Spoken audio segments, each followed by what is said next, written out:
In this video, I'm going to walk through an Excel add-in I built that acts as a personal favorites menu for links, whether it's spreadsheets, Power BI reports, CSV files, or even online links. You can see under my Custom Add-ins tab, I've got a few different drop-downs, but today I'm focusing on the Favorites section. This is where I can add or view links I've previously saved. Clicking on See Favorites brings up this user form, a simple interface that shows all the links I've bookmarked. Each record includes the name, category, and the file path or URL. You can filter by category or search by keyword to quickly find what you're after. To start, I select the dynamic line column chart link and hit the green tick.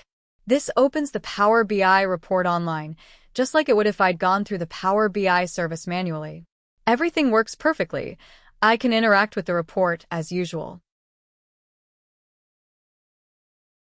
Next, I go back into the favorites and select the MLL attachment report, which is an Excel file. Again, no issues. It opens instantly, and I show how I can interact with the macro-enabled features. When I click on column headers in the table, the sorting logic runs as expected, so macros trigger without a problem.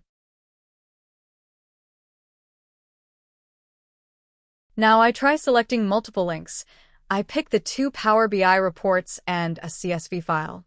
All three open up together, seamlessly. No lag, no error messages. Down at the bottom of the user form there are two additional icons, one for emailing and one to open the file location.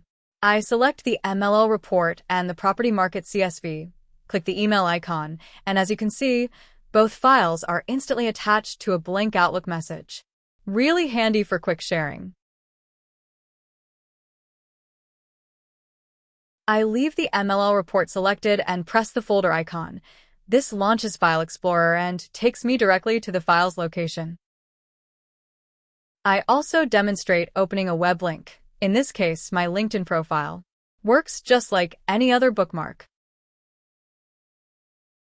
To make navigation easier, I've included a category dropdown. If I select PBI, it filters the list to just Power BI reports. I also added a search bar at the top, so if you're unsure of the category, you can still search by name.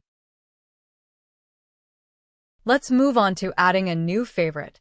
I open the MLL report and click Add to Favorites. From here, I can select an existing category or create a new one.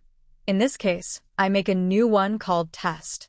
Hit Confirm, and a message pops up to say it's been added. Now, when I go back into my user form, the new favorite appears under that category.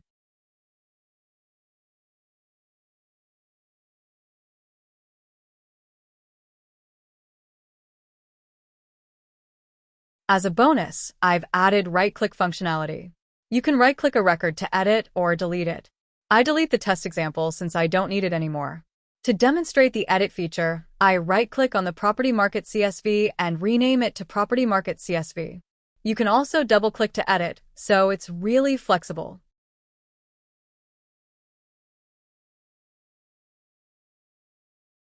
That's it, a simple but powerful tool that makes it much easier to organize and quickly access files and reports you regularly use. It saves loads of time and helps keep everything in one place. If you want me to provide the code to any or all of the features I've demonstrated, then leave a comment and I'll get back to you. Thanks for watching.